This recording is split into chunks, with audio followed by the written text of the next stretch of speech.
우병우 전 수석 가족이 즐겨 탔던 사실은 회사 소유의 차량인데 마세라티. 이 마세라티가 지난 청문회 직후 팔린 것으로 오늘 한겨레 신문 단독 취재 결과 드러났습니다. 청문회 당시에 나왔던 의혹은 가족 회사 차량을 아들과 딸을 위해서 사적으로 사용을 했다. 이것은 위법 행위다. 이런 의혹이 나왔었는데요. 함께 보실까요? 이른바 우병우 마세라티를 판매한 딜러의 이야기입니다. 차량이 우 전 수석 쪽과 관계된 차량인지 전혀 몰랐다. 만약에 우 전 수석이 직접 차를 넘기러 왔다면 알아봤을 텐데 그렇진 않았다. 판매 가격은 밝히기가 어렵다. 마세라티 사진 있습니까? 이거예요. 마세라티. 한 중고차 판매 사이트에 이 이른바 우병우 마세라티가 올라왔다고 합니다. 신차 가격은 1억 5천만 원에서 2억 5천만 원인데 회사 우병우 전 수석처럼 가족 회사가 리스를 할 경우는 월 평균 200만 원에서 300만 원 정도 된다. 바로 중고차 쇼핑몰에 올라왔던 이른바 우병우 마세라티의 사진인데 검정색의 마세라티 상당히 고급스럽고 딱 봐도 한눈에 봐도 비싼 것으로 보이는데 아마도 청문회 직후에 이런 의혹 직후에 팔았다면 김병민 의원님 제값 받고 팔긴 힘들진 않았을까? 그럴 수도 있겠지만 결국은 그 가족회사 정강 이름으로 리스를 한 거고 아마 리스 승계 방식으로 팔았다 그러면 우병우 수석이 드러나지는 않는 거잖아요. 제값을 받고 팔았을 수도 있겠는데 저 좋은 차를 과연 누가 탔을까라고 생각해 보면 가족회사 정강을 통해 갖고 어찌 보면 회사 차량인데 그거를 아파트에 등록시켜서 개인적으로 쓰는 거 유용에 가까운 내용 아니겠습니까? 코너링이 좋다고 하는 아들이 탄 건 아니지 뭐 여러 가지 생각이 듭니다만은 저는 지금 집중할 게 저게 아니라고 생각해요. 저건 별건이다. 네, 저건 별건이고 지금 검찰 입장에서 아주 만약에 우병우 전 수석에 대한 추가적인 혐의를 포착했다고 하는데 그것이 뭔가 우병우 전 수석에 대한 개인 비리에 대한 혐의를 포착했다 그러면 저는 검찰이 참 비겁하다라고 얘기를 하고 싶어요. 그러니까 박영수 특검 같은 경우가 참 열심히 일을 했는데 그중에 제일 아쉬운 게 우병우 전 수석에 대한 얘기 아니겠습니까? 왜 검찰에 파견 나온 수많은 사람들이 우병우 전 수석에 대해서 특히나 직권 남용에 대한 혐의를 제대로 수사하지 못했는지 거기에 대해서는 결국은 검찰, 자기 식구들도 연관이 돼 있기 때문 아니겠습니까? 세월호 수사에 대한 외압을 해갖고서 무마시켰던 부분이라든지 가장 중요한 거는요.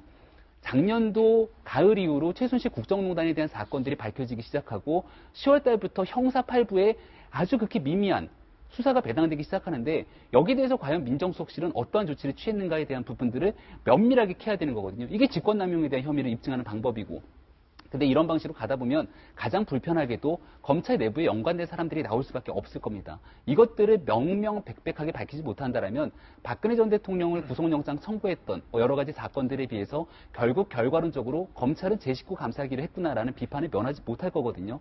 따라서 박영수 특검이 얘기했던 것처럼 영장 재청구하면 100% 발부될 거다라고 얘기를 했는데 과연 검찰이 우병우 전 수석을 소환해서 어떠한 방식으로 조사를 하며 거기에 검찰에 대한 제 식구 감싸기라는 오명을 듣지 않으면서 영장을 어떻게 청구한 건지에 대해서 아마 많은 국민들이 지켜볼 것 같습니다. 예, 청문회 직후에 팔았다라는 시점 뭔가 그것도 석연치 않으니까 직후에 팔았지 않았냐 이런 얘기가 있는데 청문회 때 포르쉐와 레인지로버 뭐 이런 고가의 외제 차량에 대해서 우병우 전 수석이 뭐라고 답했을까요? 직접 들어보시죠.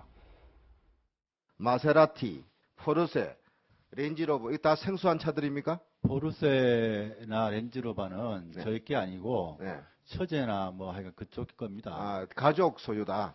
본인은 이용한 적이 없다. 우리 집이랑 처제 집이랑은 다르지 않습니까? 특히 그 포르쉐가 매일 우리 애가 탄다는데 그 처제 겁니다. 여기 한 대가 그 법인용 차량 한 대 있고요. 그다음에 개인용 차량은 국산 차고 그 두 대입니다. 우리 계속 다섯 대 나왔는데 그런 식으로 근거 없는 겁니다. 제 입장에서는.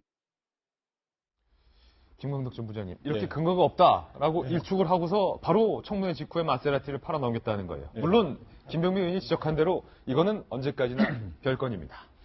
별건 수사입니다. 바로 좀 팔아치운 거는 일단 두 가지 측면에서 있겠죠. 이제 차량이 너무 많다는 지적을 받으니까 아까 4대가 처음에 외제차가 있다 그러지 않았었는데 2대는 아까 처제 지방 거이라고 해명은 했는데 그런 거를 좀 줄여보려고 하는 마음이 하나 있는 것이고 또 하나는 이 마세라티가 이제 가족회사 건데 이제 아들, 딸들이 이용한 거로 의혹이 생기니까 여러 가지 증거 빨리 팔아치움으로 인해서 어떤 증거 인멸에 그런 의도도 어느 정도 있을 수 있다고 생각하고요.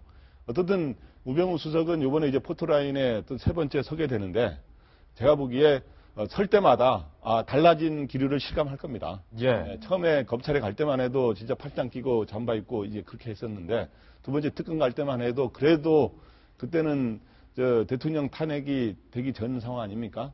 그래서 근데 이번 같은 경우는 이미 여러 가지로 홍준표 후보가 말한 것처럼 여러 가지 지금 검찰도 지금 상황이 아주 달라진 상황이기 때문에 이번에는 이런 아마 이제 추가 혐의가 뭐냐 이렇게 이야기하고 있는데 세월호 외에도 추가 혐의가 있던데 지금 오늘은 그 전에 거론된 거 외에 세월호의 해경 그 수사 이런 거를 제대로 못하도록 외압을 가한 그거하고 또 하나는 다른 의혹이 뭐냐 지금 저도 이제 생각을 해보고 있는데 그 중에 하나가 거론되고 있는 게 K 스포츠 클럽의 어떤 사업 관련해서 여러 가지 의혹이 있었는데 예.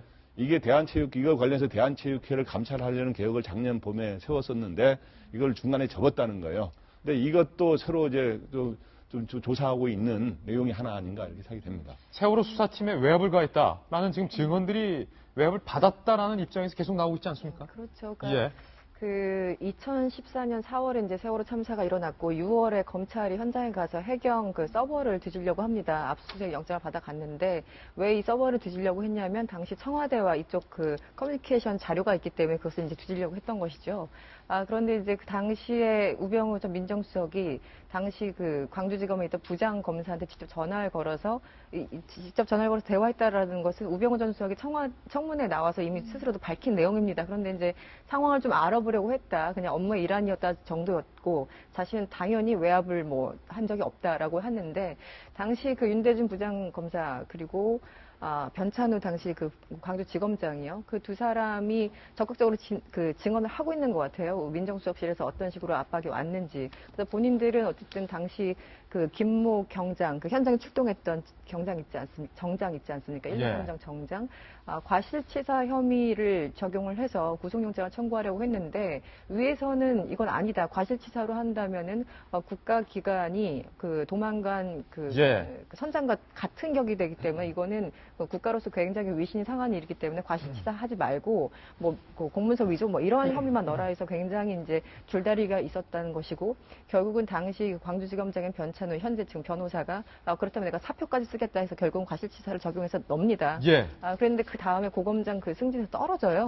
그래서 여러 가지 이제 그 사건들이 발생하면서 그 변찬우 씨 같은 경우 나와서 지금 변호사를 하고 있는 그런 상황. 그래서 그 당시에 전화를 받았다는 윤대진 검사나 지금 변찬우 변호사나 그 외에도 굉장히 여러 사람들을 직접 그 검찰에서 조사를 한 것 같기 때문에 그 세월호에서 어떤 식으로 외압이 있었는지는 그렇게 어려운 상황은 아닌 것 같습니다. 예.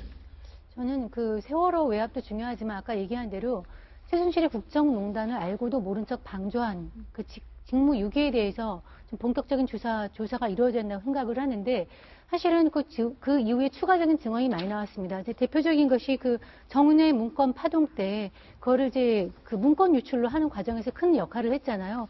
그 와중에서 최경락 경위가 자살을 하고 김일경위가 사실은 옷을 벗은 다음에 정신병원에 갈 정도로 심각한 그런 심리적인 타격을 입었고 근데 이 사람들이 지금 입을 열기 시작합니다. 박관청 경위도 입을 열기 시작해요. 그 당시에서 민정수석실에서 어떤 역할을 했는지 이거를 다 마무리한 다음에 우병우 수석이 수석으로 당시에 민정비서관이었는데 수석으로 승진을 했거든요. 그 과정에서 그 전에 나오지 않았던 그 관련자들의 증언이 지금 쏟아지고 있기 때문에 이 부분에서 좀 진전이 있지 않을까 이렇게 기대해 봅니다. 이렇게 증거가 차고도 넘치는데 정황 증거도 차고 넘치는데 검찰이 만약에 제대로 수사 못한다면 검찰총장 책임론 면피하지 못할 것 같습니다.